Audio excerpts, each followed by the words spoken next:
The year is 1450, and somewhere in England, a wooden door creaks open before dawn. Inside a cramped room that smells of chalk dust and yesterday's wood smoke, boys as young as 7 are about to begin another day of what might be the most brutal education system ever devised. Welcome to grammar school, where Latin wasn't just a subject, it was survival. You might think modern school is tough with pop quizzes and standardized tests, but these medieval students face something far more terrifying. A single mispronounced Latin word could earn you a beating that would make detention look like a spa day. These weren't just schools, they were boot camps for the mind, where boys learned to think, speak, and even dream in a dead language. If you're fascinated by how education has changed over the centuries, make this video a thumbs up, and sure to hit that subscribe button, and definitely drop a comment about what surprised you most about medieval schooling. I read every single one and love hearing your thoughts. The bell that started each school day wasn't some gentle chime calling students to class. It was a harsh clang that cut through the morning mist like a sword, demanding immediate attention from every boy within hearing distance. Missing that bell meant more than just being late. It meant facing the master's wrath, and probably his birch rod too. Picture a room about the size of your bedroom, packed with anywhere from 20 to 40 boys ranging in age from 7 to 16. There were no desks as we know them today, just long wooden benches that had been worn smooth by generations of nervous students. The walls were bare, except for one crucial decoration that dominated the room. A bundle of birch twigs hanging where everyone could see it. That innocent-looking bunch of sticks held more power than any modern security camera. The master stood at the front with an authority that would make drill sergeants jealous. He wasn't just a teacher. He was judge, jury, and executioner when it came to Latin grammar. These men had studied at Oxford or Cambridge, and they took their Latin more seriously than most people take their religion. Getting a case ending wrong wasn't just a mistake, it was practically blasphemy. Every morning began the same way. The master would call out a line from Donatus, the standard Latin grammar text that had been torturing students for over 1,000 years. The boys would chant it back in unison, their voices echoing off the stone walls. But this wasn't just mindless repetition. It was strategic drilling designed to hammer Latin grammar into their heads until they could recite it in their sleep. The real terror began when the master started calling individual boys to the front. One by one, they'd shuffle forward on shaking legs to pass a single sentence. Pass meant breaking down every word, identifying its case, tense, mood, and meaning. Get it right, and you earned a nod that felt like winning the lottery. Get it wrong, and that birch rod suddenly looked a lot less decorative. The pressure was incredible. Imagine having to explain why puella was nominative singular, while 20 pairs of eyes watched your every move, waiting for you to stumble. Some boys developed nervous habits, tapping their feet, wringing their hands, or mumbling prayers under their breath. The smart ones learned to read the master's face like a weather vane, watching for the slight narrowing of eyes that meant trouble was brewing. But grammar school wasn't just about one terrifying teacher ruling over cowering students. There was usually an usher, an older student or young graduate who helped with the day-to-day operations. Think of him as the teaching assistant from hell. The usher sharpened quills with a knife that looked like it could double as a weapon, mended split pen nibs with the precision of a surgeon, and guided younger boys through the mysteries of holding a reed pen properly. Left-handed boys face special challenges in a world designed for right-handed writers. The usher would patiently show them how to angle their hand to avoid smudging the ink, though patience in 1450 had a different meaning than it does today. Getting frustrated with a left-handed boy's progress might earn him a sharp rap on the knuckles, not out of cruelty, but because neat handwriting was considered a moral virtue. The economics of education played out in small daily dramas. A messenger might arrive with a note from a parent explaining why their son's fees would be late this month. The master would carefully record this information in his ledger, probably calculating whether the family's financial troubles were genuine or just an excuse. These schools ran on tight budgets, and every missed payment mattered. By midday, the air in the classroom had grown thick with the smell of ink, wood smoke from the small fire, and the nervous sweat of boys struggling with irregular verbs. The wooden benches creaked under shifting bodies as attention spans reached their limits.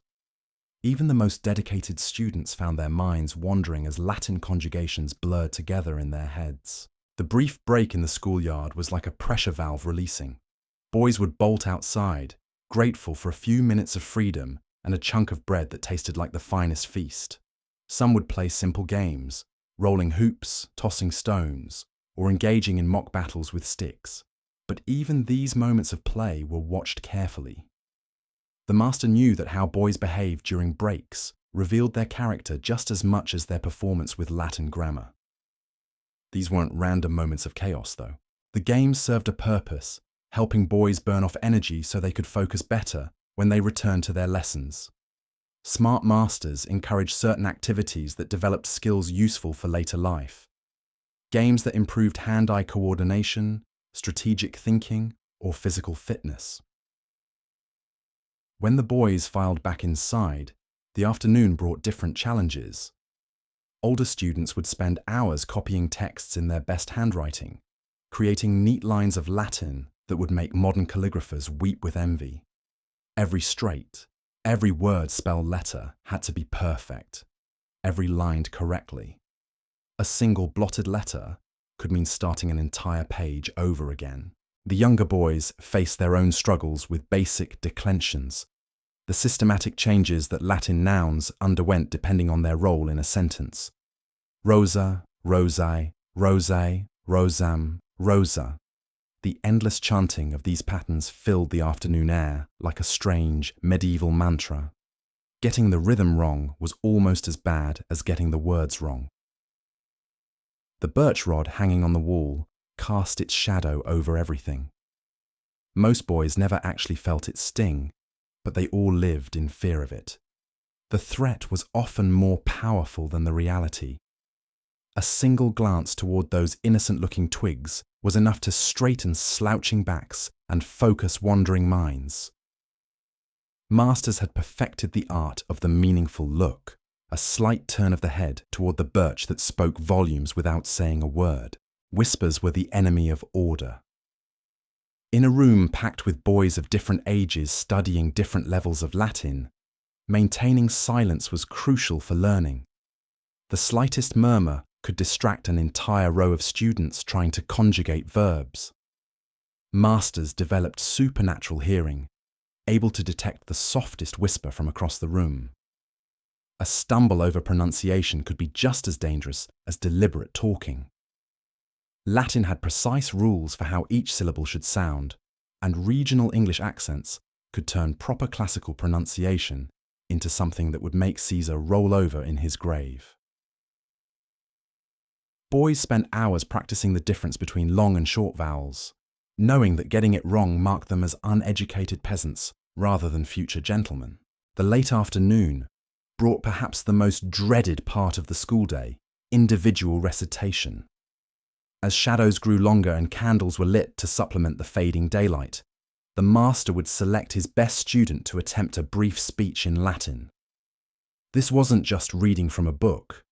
This was composing and delivering original thoughts in a language that had been dead for centuries. The chosen boy would stand at the front of the room, his voice barely above a whisper as he began.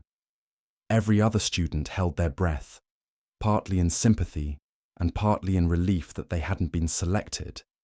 The speech might be about the weather, the changing seasons, or a moral lesson about virtue and vice. It didn't matter what the topic was. What mattered was getting every grammatical construction perfect while maintaining the proper rhythm and tone that marked educated Latin speech. The other boys weren't just passive observers during these performances. They were expected to echo certain lines back, creating a call and response pattern that helped embed the correct pronunciation deep into their memories. This wasn't casual repetition either. Each echo had to match the original speaker's intonation exactly, like a medieval version of Simon Says played with a dead language. The master would walk slowly around the room during these recitations, his sharp ears catching every mispronounced consonant and misplaced accent. He'd stop behind certain boys, listening intently to their echoes, making mental notes about who was keeping up and who was falling behind. These observations would influence everything from seating arrangements to the harshness of future corrections. Some boys developed clever strategies for surviving these group recitations. They'd position themselves next to stronger students, timing their responses to be just a fraction of a second behind their neighbors. This wasn't exactly cheating, more like academic survival instinct. Smart masters caught on to this technique quickly, but they often allowed it because it meant weaker students were still learning, even if they were learning by imitation rather than comprehension. The pressure during these sessions was enormous. A boy who stumbled badly during recitation might find himself the target of extra attention for days afterward. The master would call on him more frequently, ask harder questions, and scrutinize his written work with microscopic intensity. It was like being placed under an academic magnifying glass, where every flaw became magnified. But these recitation sessions served a purpose beyond just torture. They were preparing boys for a world where public speaking in Latin was a mark of education and social status. Church services, legal proceedings, university lectures, and diplomatic negotiations all required fluent Latin. A gentleman who couldn't deliver a proper Latin speech was like a knight who couldn't ride a horse. Technically possible, but professionally embarrassing. The quality of a boy's Latin pronunciation could literally determine his future career prospects. Merchants needed Latin for international trade documents. Lawyers required it for legal terminology that stretched back to Roman law. Clergymen had to conduct services and write sermons that demonstrated proper classical education. Even doctors used Latin for medical terminology and correspondence with colleagues across Europe. As evening approached and the last natural light faded from the windows, the day's final rituals began. Boys would carefully clean their wax tablets, smoothing the surface for tomorrow's exercises. The older students packed away their quills and ink, making sure no precious drops were wasted. Ink was expensive, and spilling it meant explaining to parents why they needed to send more money for supplies. The master would inspect the room like a military officer checking quarters. Benches had to be properly aligned, tablets stacked neatly, and any scraps of paper collected and stored for future use. Nothing was wasted in these schools. Even the smallest piece of parchment might be used again for practice exercises or note-taking. The social dynamics of these end-of-day cleanups revealed the complex hierarchy within the school.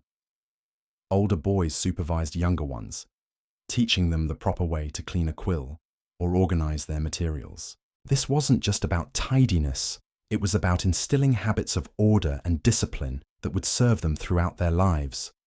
Some boys lingered, hoping to curry favor with the master by being extra thorough in their cleaning duties. Others rushed through their tasks, eager to escape into the evening air. The master watched all of this carefully, noting which boys showed natural leadership abilities and which ones needed extra guidance in developing responsibility. The final moment of each school day was the barring of the door. This wasn't just about security, it was a symbolic end to the day's learning. The heavy wooden bar would slide into place with a solid thunk that every boy could hear. That sound meant freedom, at least until the next morning's bell would summon them back to their benches and their Latin grammar. But the learning didn't stop when the door closed. Boys walked home through the narrow streets, their heads still buzzing with verb conjugations and noun declensions. Many would continue practicing their Latin pronunciation as they walked, muttering to themselves like young scholars possessed by ancient knowledge.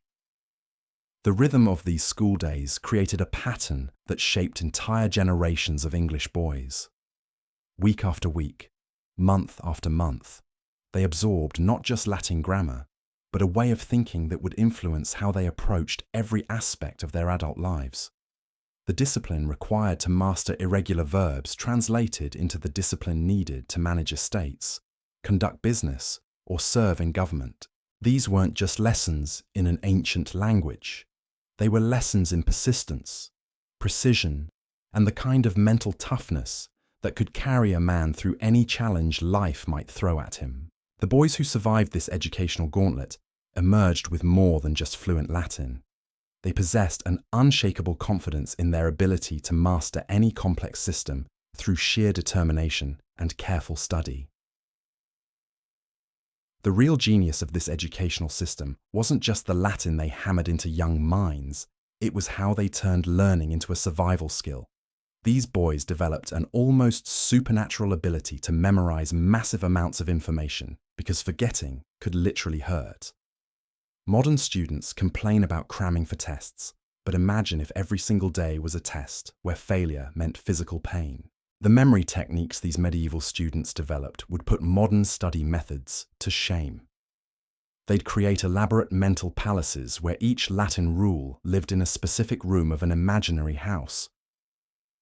Walking through these mental structures, they could recall hundreds of grammar rules, vocabulary words, and literary passages with perfect accuracy. It wasn't just rote memorization either. They understood the logical connections between different parts of the language. Some boys discovered they could link Latin words to familiar English sounds or images. Canis became easy to remember when you thought of a canine. Aqua connected naturally to water imagery. These weren't official teaching methods, just desperate students finding ways to survive in an academic pressure cooker that would make modern helicopter parents faint with horror. The competitive atmosphere was fierce but subtle. Boys didn't openly compete because that would draw unwanted attention from the master. Instead, they engaged in quiet academic warfare, trying to outperform their benchmates without appearing to try too hard. Getting noticed for being too eager was almost as dangerous as getting noticed for being unprepared. The seating arrangements told their own story about medieval social dynamics. Sons of merchants sat next to future clergymen, while the occasional nobleman's younger son rubbed shoulders with farmers' boys who'd shown exceptional promise. These mixing patterns created lifelong networks that would shape English society for generations. The boy you helped with Latin declensions at age 10 might become your business partner at 30. Parents invested heavily in these grammar school educations, often sacrificing family luxuries to pay the fees. A year's tuition could cost as much as a skilled craftsman's monthly wages.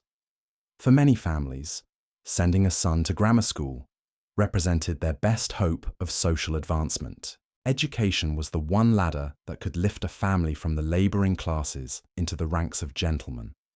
The masters themselves were products of this same brutal system, having survived Oxford or Cambridge before returning to torture the next generation. They genuinely believed that difficulty built character, that struggle created strength, and that boys who couldn't handle Latin grammar certainly couldn't handle the responsibilities of adult life. Their harsh methods came from experience. They knew what awaited their students in the wider world. University entrance required more than just basic Latin fluency. Prospective students needed to demonstrate they could think in Latin, argue in Latin, and compose original poetry in Latin. Grammar school was just the foundation for years of additional study that would culminate in degrees that opened doors to careers in law, medicine, or the church. The boys sweating over their tablets were taking the first steps on a journey that might lead to the highest levels of English society. The legal profession particularly valued grammar school graduates because Roman law still influenced English courts. A lawyer who couldn't quote Cicero or construct elegant Latin arguments was like a modern attorney who couldn't use a computer. The language skills developed in these cramped schoolrooms translated directly into courtroom success and substantial legal fees. Medical training required even more intensive Latin preparation. Doctors needed to understand ancient texts by Galen and Hippocrates, communicate with colleagues across Europe, and write prescriptions in precise Latin terminology. A grammar school boy who mastered his declensions might someday save lives with knowledge that traced back to Roman physicians. The church offered another path for ambitious grammar school graduates. Priests needed Latin for conducting masses, writing sermons, and corresponding with Rome. Higher positions required theological training conducted entirely in Latin, making grammar school preparation absolutely essential for anyone dreaming of becoming a bishop or abbey administrator. But the real magic happened in the social connections formed during these educational ordeals. Boys who suffered through Latin grammar together developed bonds that lasted lifetimes. They'd recognize each other decades later by shared references to particularly difficult passages from Virgil or memories of especially harsh masters. These networks created informal systems of mutual support that could make or break careers. The writing skills developed in grammar school extended far beyond simple penmanship. Boys learned to construct arguments according to classical rhetorical principles, organizing their thoughts in patterns that had persuaded audiences since ancient Rome. These structural techniques influenced everything from business letters to political speeches, giving grammar school graduates a distinct advantage in any profession requiring written communication. The daily grind of parsing sentences and conjugating verbs created minds that approached problems systematically. When faced with complex challenges in adult life, these men instinctively broke them down into component parts, analyzed each element separately, then reconstructed solutions with the same methodical precision they'd applied to Latin grammar. This analytical thinking became their secret weapon in business and politics. The influence of grammar school education on English culture was enormous, but often invisible. The precision of thought required for mastering Latin grammar shaped how educated Englishmen approached everything from architecture to agriculture.